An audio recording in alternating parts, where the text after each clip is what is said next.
Ayuman sama Nduk. Mau curhat toh. Mau curhat, hati-hati ya, jangan menyebut nama siapapun secara langsung dan tidak langsung masuk di YouTube sama Facebook. Kamu cantik banget loh. Oh my god. Bisa curhat nggak, Ce? Bisa, silakan. Yang penting jangan menyebut nama siapapun karena secara langsung dan tidak langsung masuk di YouTube sama Facebook.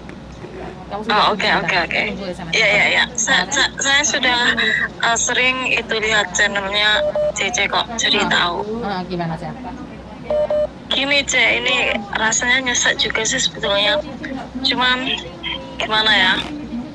Masalah family, Ce. Masalah keluarga? It's okay kan, Ce? Enggak, iya. Oke.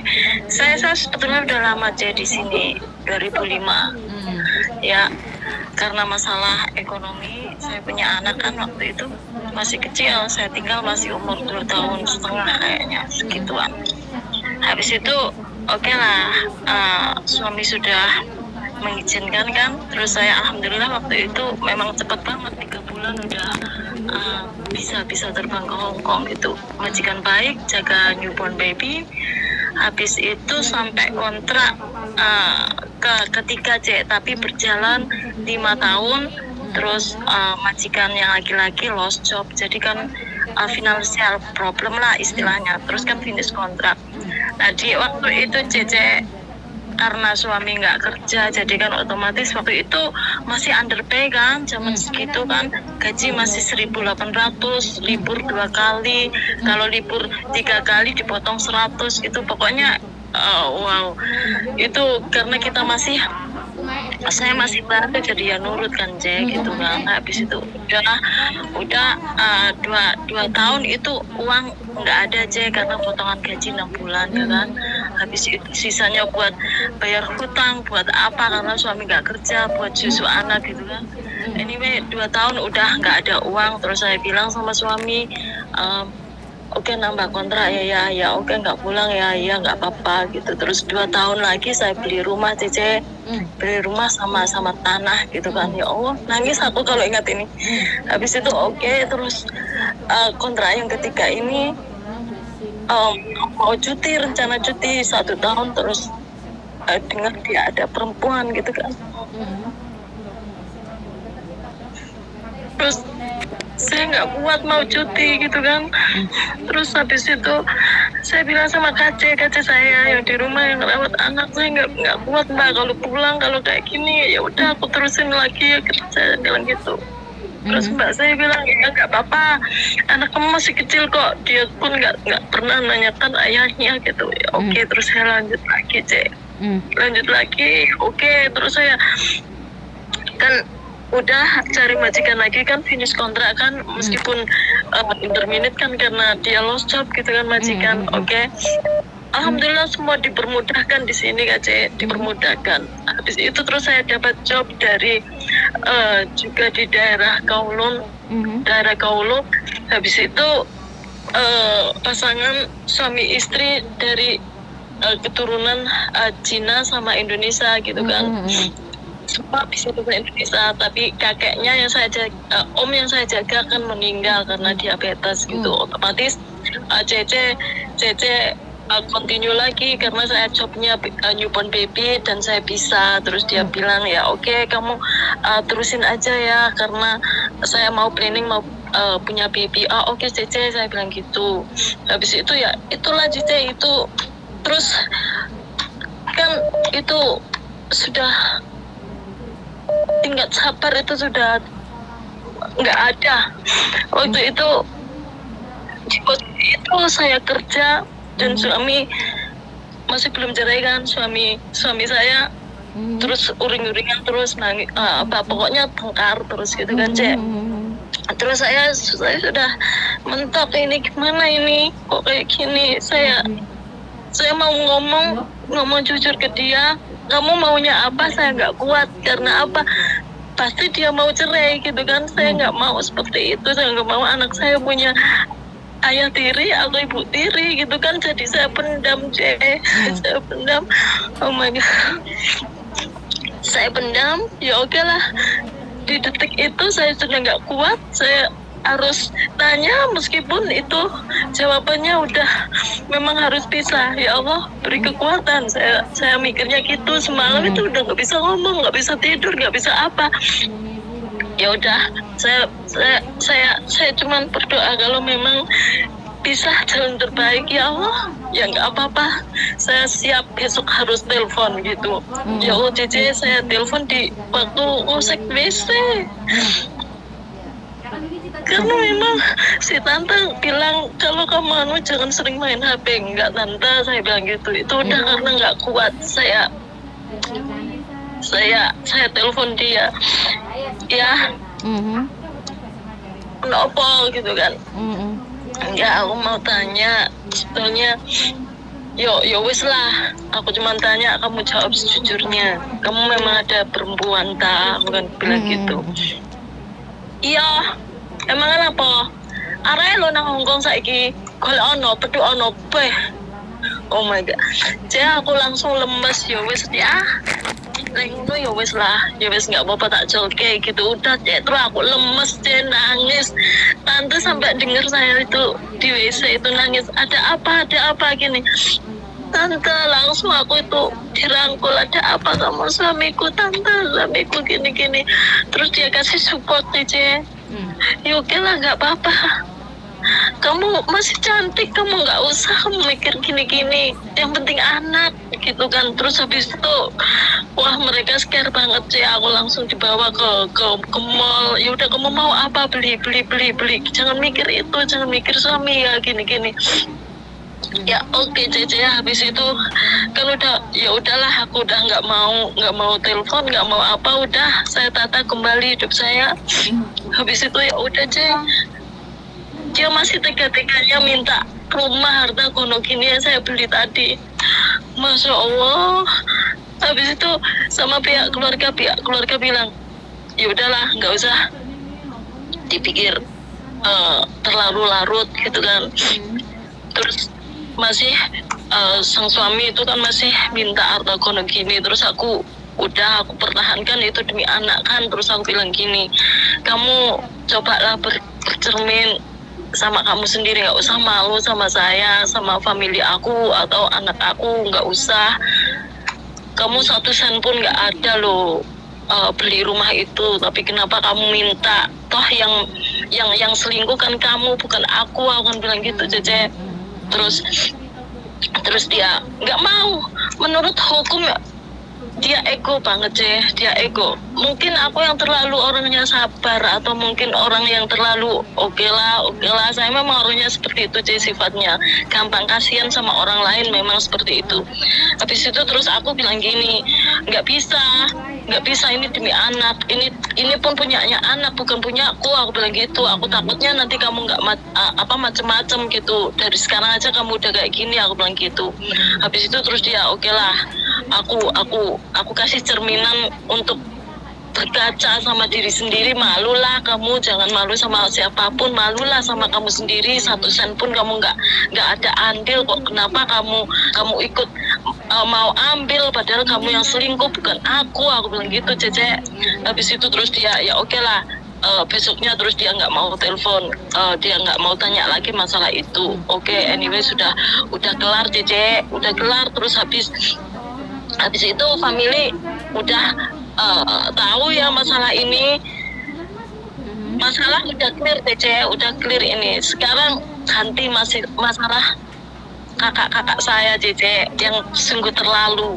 Saya kan banyak saudara kan, saya 7, nomor 1 lagi, nomor 2 lagi sudah almarhum, terus nomor 3 Cece, nomor 4 juga Cece, nomor 5 Cece juga, nomor 6 saya, terus ada adik laki-laki, semua sudah punya family gitu. Yang anehnya sekarang udah clear kan, saya udah cerai kan. Sekarang udah tahun berapa Cece, udah lama kan ini, dari 2005 sampai sekarang masalah udah clear dari suami, kita sudah cerai gitu kan.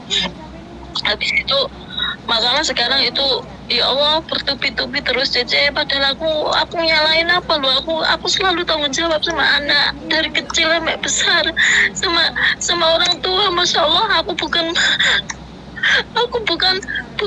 istilah ngundat-ngundat, bukan seperti itu, cuman aku ini kayaknya udah melakukan tanggung jawab aku sebagai ibu ke anak, sampai anakku sekarang udah nikah kan. Terus sebagai anak ke orang tua, aku perasaanku nggak pernah aku nyanyiakan orang tua, nggak pernah, bener loh. Tapi kenapa cobaan kok terus ada dari semua kakak saya 3 itu juga seperti itu Kak Ce.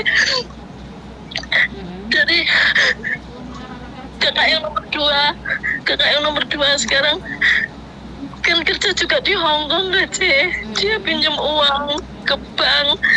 Waktu itu saya masih kerja di Kaulon waktu itu. Dia cari aku mau ke rumah kamu, ngapain Mbak gitu kan. Jarang sekali dia kalau libur ketemu aku. Terus aneh pikiran saya gitu. Terus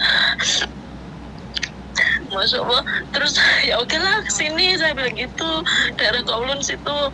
Terus ucuk-ucuk ke sana itu nangis ngerangkul saya sambil duduk di tanah gitu kan. Ono apa Mbak gitu kan, tolongin aku ya Dek, tolongin aku Nduk, ono apa loh. Terus kartu bank itu 3 Cice dikasihkan ke aku lah kaget loh, nyapa sama nutang pak sampai tolong ini, aku kan bilang gitu, tolongin aku ya Dek, tolongin aku. Dia kan ikut bisnis apa itu loh, ada lah MLM dulu, multi level marketing, ada yang ada T-nya itu loh Cece itu. Terus saya, ya Allah Mbak, aku nggak berani ngadain ini, akan gitu kan. Habis itu tolonglah Dek, tolong, aku nggak ada, pokoknya udah cupet ini pikiranku ya. Aku otomatis ya Allah, aku nggak mau loh Cece, sampai selama ini apa pinjem yang namanya bank saya nggak berani, bener. Aku sempat ngomong, aku nggak berani Mbak, ini nyawaku, aku nggak berani ketahuan bosku, aku diinterminate loh. Wes lah tolongan, ini wes mentok, ya wes terpaksa Cece aku gadein udah, aku gadein bulat, wayain akeh bulat, aku yang torok, itu sampai udah lunas Cece, ganti lagi pinjem lagi ya, bukan karena aku loh Cece, dia sendiri yang pinjem. Aku pinjem ya lagi ya buat bangun rumah. Nah, untuk bangun rumah ini aku luluh lagi Ce, karena apa, seumuran segitu dia itu nggak pernah punya katakanlah punya hasil di Indonesia itu yang kelihatan itu enggak. Jadi aku tergugah, aku udah bilang loh sama dia, Mbak, sama yang ini kerja di lo, kerja nih hasilnya sakno mae pae gitu kan, kok yo mae ditandani gitu kan, tonggo-tonggo podong gunem, aku kan bilang gitu. Terus ini ada keinginan untuk membangun rumah, aku senengnya minta ampun Cece, bener senengnya. Ya Allah Mbak Yungkure, wis ibaratnya atine, aku nggak ngerti itu uang itu kemana, saya nggak tahu Cece. Dia kan ikut bisnis itu, mungkin ya masuk ke situ, saya nggak tahu kayak. Nah, habis itu terus udah aku ambil lagi buat dia itu semua buat dia, aku pun nggak pernah ikut apa ambil itu enggak. Terus aku otomatis sudah ambil uangnya kan, aku telepon sama emak saya Cece, Mak, Mbak wis kirim duit. Iya mau wis kirim 3 juta loh. Lah kok ngur 3 juta wong gawe omah kok. Yang bawang juta ngono lah, otomatis kan aku tanya ke dia, lah kok cuman kirim segitu Mbak, gini, ya nanti aku kirim lagi, sampai sekarang pun nggak ada, rumah itu dilupa, itu nggak ada Cece. Ternyata ada lagi-lagi yang Masya Allah, anyway sudah lah cukup, aku nggak mau buka aib dia. Anyway dia yang ngelaranin hati aku kan Cece. Habis itu udah rumah itu yang udah dibongkar sama kakekku ya, daerah dapur udah sumbar Cek, itu dapur nanti aku bikin tingkat gini. Aku itu seneng loh denger gitu, itu seneng bener loh. Karena apa, yang ngono yang ini dari kerja nggak ada hasilnya, nggak tahu kemana juga saya nggak tahu, saya juga nggak suudon. Udahlah, jalan dia, saya juga saya mikirnya gitu. Yang penting kamu berubah gitu aja mikirnya waktu itu seperti itu Cici. Tapi ternyata nggak dibangun-bangun. Saya ada sapi Cece 2 di rumah emak sama bapak, terus dijual Cece. Orang tua nggak bilang sama saya, tapi family saya yang lain bilang kasihan sama saya, katanya aku kasihan sama kamu, sebetulnya sapi kamu itu udah dijual sama orang tua bukan buat membangun itu dapur gitu kan. Loh, iya tambah, iya, ya wis nggak apa-apa. Aku itu orangnya nggak apa-apa seperti itu Cici. Habis itu terus aku kan otomatis bilang sama kakakku yang di Hongkong sini, Mbak, sapiku didol sama orang tua. Tapi aku ya otomatis aku nyalok hitungan sama sampean, sama karena ini rumahnya yang nempatin nanti sampean, saya akan bilang gitu. Habis itu iya oke, totalnya 26 juta. Nah 26 juta Cece itu udah lama banget. Waktu itu tahun 2014 mungkin Cece pernah dengar proses dari Hong Kong yang ke Kanada itu kan, waktu itu lagi bludaknya Cece. Saya ikut karena teman di area saya itu kan banyak yang mencoba, ada yang berangkat, ada yang enggak gitu kan. Nah waktu itu saya sangat interested. Terus saya coba aja Cici, saya coba aja.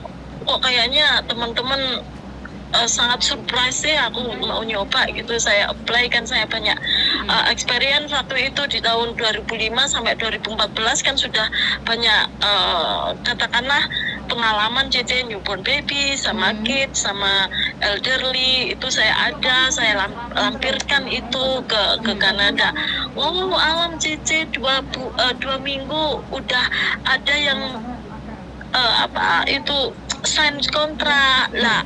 Aku kan otomatis bilang sama kakekku, Mbak, uangku yang 26 juta tolong ya balikin ya gitu. Saya soalnya udah tanda tangan kontrak dan saya mau pulang ke Indonesia, nunggu visa di Indonesia. Saya bilang gitu. Iya gampang kok, gampang seperti itu Cece. Ya Allah, aku seneng ya Allah, udah yang penting aku udah ngomong sama kakekku. Oke, ternyata Cece saya nge-break kontrak, saya mau nunggu visa Kanada ke Indonesia. Ternyata apa Cece? Kakekku bilang, aku nggak ada uang sekarang, kalau kamu mau paspor kamu gadekan lagi. Lah aku yuk kawan itu yo. Aku harus meninggal nang Hongkong, terus sama ke pengalaman yang kemarin itu sama seperti itu. Terus kalau sama nunggak aku namaku jelek Mbak di sini, aku nggak mau, aku bilang gitu Cece. Habis itu terus ya oke, terpaksa kayak makan buah si malakama kan. Mau saya turutin aku mati, nggak tak turutin aku juga mati. Tapi terpaksa aku juga harus ambil. Waktu itu berapa Cece nggak tahu, mungkin 30-an mungkin ya, 30-an ribu Hongkong mungkin ya, waktu segituan kayaknya. Habis itu terus masih tiga-tiganya minta lagi 3 pembayaran di Hongkong. Lah aku punya uang berapa, kamu kasih aku lunas 26 juta memang iya. Terus minta lagi 3 bulan gaji pembayaran. Nah aku nggak duit piro Mbak, aku bilang gitu. Wes pokoknya kamu pulang ke Indonesia nanti aku kasih gitu. Pokoknya 15-an juta kayaknya Cek kalau 3 pembayaran di Hongkong sini kan. Saya ini udah terpaksa ya, oke lah. Padahal perasaan saya ini udah nggak karu-karuan karena apa, kejadian yang kemarin kakak saya seperti itu, ngenteng gitu kan. Tapi ternyata kejadian benar-benar terjadi Cece waktu saya pulang ke Indonesia. Terus ternyata saya unfit kan. Kalau di Kanada kan itu persyaratan kesehatan itu yang paling nomor 1 kan harus fit banget gitu kan. Saya sebetulnya ada itu paru-paru ada tik gitu aja, tapi mereka nggak mau. Jadi kamu harus treatment di sana. Nah, treatment di sana selama kurang lebih ada 2 bulanan loh, Cek. Saya medikalnya kan di Jakarta sana. Terus banyak kok Mbak yang seperti ini, tapi treatment kira-kira 1 atau 2 bulan. Nah, saya uang dari mana? Saya kan terus telepon KC saya di sini. Sampai sekarang uang yang itu semuanya itu nggak dikasih, Cece. Sampai sekarang saya diblokir loh. Tega bener gitu loh. Terus saya terpaksa udah balik lagi ke sini, sampai majikan yang di Kanada telepon, kenapa kamu nggak ke sini? Maaf ma'am, saya nggak bisa, saya ada ini kesehatan saya, kenapa nggak treatment gini. Ya anyway, it's okay lah ma'am, I'm so sorry, aku bilang gitu aja. Terus ya udahlah, terus udah stop ya, aku balik lagi ke sini, Cece. Balik ke sini, Cece. Saya kerja di daerah Jinwan sana. Habis itu namanya KC-ku itu ternyata banyak problem di Hong Kong ya. Terus dia itu masuk ke nggak tahu kenapa. Terus dia nggak bisa balik ke Hong Kong lagi, mungkin di blacklist atau apa. Itu masalahnya itu. Terus dia ternyata pinjam bank tadi yang sebelum saya ke pulang ke Indonesia, JJ, ternyata hampir 1 tahun dia nggak ngasih. Bayangin, saya ditelepon sama dia, ini bank kamu belum saya bayar loh. Saya ngeremehkan waktu itu, Cici, karena saya mikirnya ini kan urusan kamu bukan aku. Waktu aku sebelum pulang ke Indonesia aku bilang ke kamu, ya udah Mbak, tolong ya jangan bikin nama aku jelek, jangan sampai nunggak. Iya, percaya ngomongnya enak banget loh, Cici, bener enak banget. Terus aku waktu itu aku terus ingat ada teman di Facebook, Cici, posting mbak-mbaknya yang punya tabungan di bank, jangan sampai ya nyepelekan ya, ini saya terjadi sendiri. Bank akan senang kalau nunggak lama, nanti kalau udah nunggak lama saman akan dicari gitu. Wah, saya keingat lah, KC saya bayar nggak gitu kan. Saya sempat bingung waktu itu kerja di rumah 2, CC. Wah, minta ampun susahnya, sengsaranya minta ampun. Tapi alhamdulillah majikan baik masalah uang. Waktu itu saya jaga nenek, CC. Menantunya punya pembantu Indonesia, terus di interminate, menantunya kaya, terus aku disuruh part time job di situ. Kamu nanti tolong ya kalau udah kelar di rumah nenek, kamu ke rumah aku, nanti aku kasih uang 2.500 setiap bulan. Oh ya mem, makasih, saya bilang gitu. Saya nurut, Cece. Nah, habis itu terus udah kelar gitu sampai 3 bulan, Cecenya yang di situ belum nyampe. Jadi anaknya kan lawyer, putunya nenek saya lawyer. Terus dia bilang sama mamanya, mama jangan kasih 2.500, kasih 3.000 ya, ini anaknya rajin kok.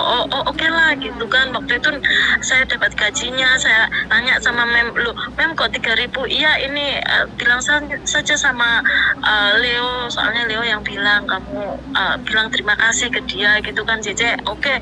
Habis itu terus udah saya ngumpulin uang dari uang gaji sama 3.000 itu, ngumpul semua 3 bulan. Masya Allah, aku dari rumah itu waktu cuti itu, Cece, lihat rumahku yang saya beli dulu itu kan jelek banget. Saya punya janji ke saya balik ke Hong Kong harus rumah saya jadi gitu. Jadi 1 tahun pertama kerja itu rumah saya bongkar sudah, jadi saya renovasi. Tahun keduanya ini dapat cobaan yang dari KC saya yang di Macau. Sekarang kan dia di Macau, nggak bisa ke Hong Kong kan.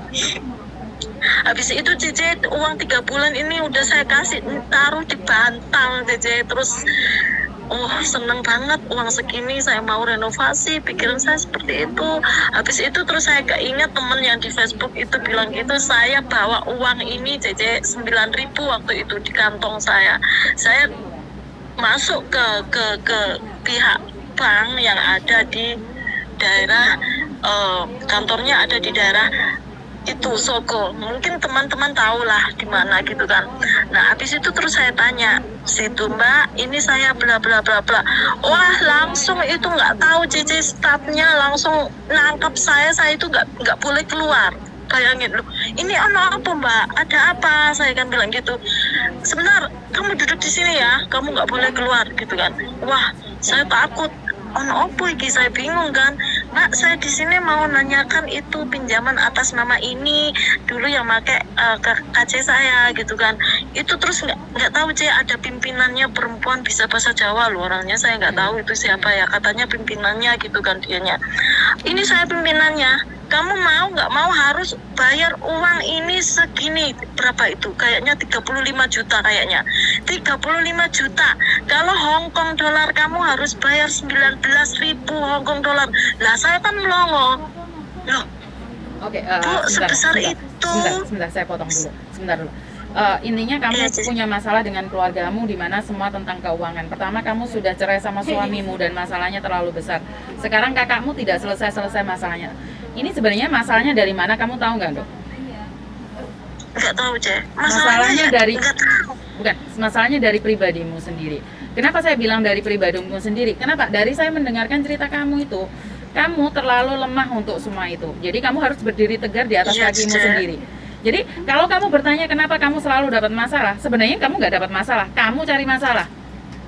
Paham nggak? Dari cara kamu bicara, aku sudah tahu bahwa masalah itu bukan kamu datang ke kamu yang cari masalah. Sudah tahu kakakmu tidak bisa percaya, stop. Iya, Cece, iya, betul, Cece. Satu, kamu cantik banget loh sayang. Dan sayang sekali kalau waktumu sia-sia hanya untuk mempertaruhkan sesuatu yang bukan milikmu. Lepaskan dan kamu berdiri lebih baik lagi. Dan jangan pernah ingat masa lalu. Kalau kamu ingat masa lalu, maka kamu tidak akan berdiri tegar lagi. Orang-orang yang lemah adalah selalu mengingat masa lalu di mana masa depan tidak akan nyampe. Ya Allah, ini support banget ya Allah. Jadi dari ceritamu semua ini aku potong dulu karena sekali lagi, karena kamu tidak akan pernah sembuh dari sakitmu kalau kamu tidak mampu memaafkan dirimu sendiri. Lepaskan aja. Dan kamu sudah curhat semua, sudah curhat, sudah nangis, sudah melepaskan kekecewaanmu. Berarti kamu sudah selesai. Dan buka lembaran baru melangkah. Karena seindahnya masa lalu, sejeleknya masa lalu sudah berlalu. Kedepannya kamu harus lebih baik lagi. Karena kamu sangat cantik sekali. Mungkin Tuhan lagi rencanakan kamu menikah sama orang lain yang lebih baik lagi. Paham? Jadi ingat, ingat, taruh di pikiran kamu. Ceyuni bilang bahwa aku akan mendapatkan lebih baik lagi. Dan ingat, jangan membuka luka lama lagi. Kalau kamu membuka luka lama lagi, saya selalu katakan, saya selalu katakan, rezeki itu tidak akan datang kalau hatimu sendiri busuk. Kalau hatimu sendiri tidak lapang. Sama dengan helikopter akan turun itu kalau landasannya bersih. Dari sekarang, lepaskan dendammu, lepaskan kebencianmu, minta sama Tuhan, pengampunan sama Tuhan, udah lupakan. Jadi sekali lagi, karena sebenarnya saya banyak telepon masuk dan saya tidak ingin kamu balik lagi ke masa lalumu. Nggak apa-apa saya, nggak apa-apa. Iya, maaf. Jadi kamu supportnya, Cece. Dan kamu dengarkan lagi video ini, pasti muncul lagi, kamu akan dengarkan lagi dan kamu ingat-ingat lagi kata-katamu. Jangan pernah ucapkan sekali lagi kata-kata itu. Sudah cukup di sini kayak pengakuan dosa, selesai.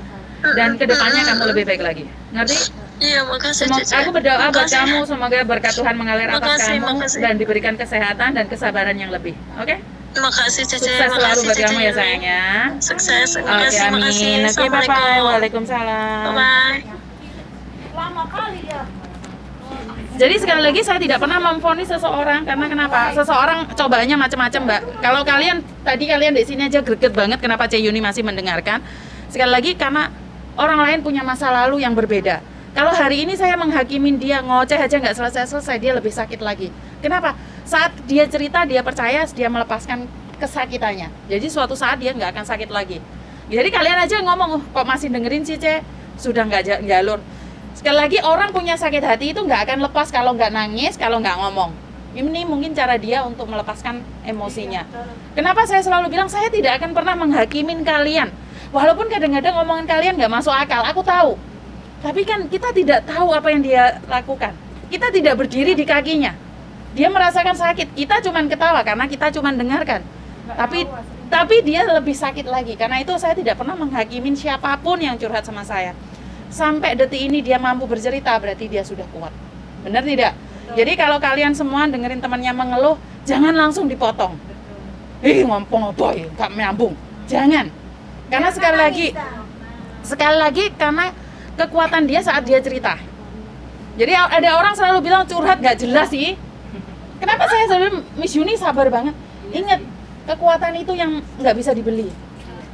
Uang bisa dibeli, semua bisa dibeli, tapi nyawa, harga diri tidak bisa dibeli. Itu aja dari saya. Saya minta maaf buat mbaknya yang saya potong langsung karena saya tidak ingin kamu berlarut-larut dalam kesedihan. Pesan saya tetap kuat di negeri beton, apapun yang terjadi. Kurang lebihnya saya minta maaf. Wassalamualaikum warahmatullahi wabarakatuh. Berkat Tuhan mengalir atas kita semua dan semoga semua makhluk bahagia. Amin.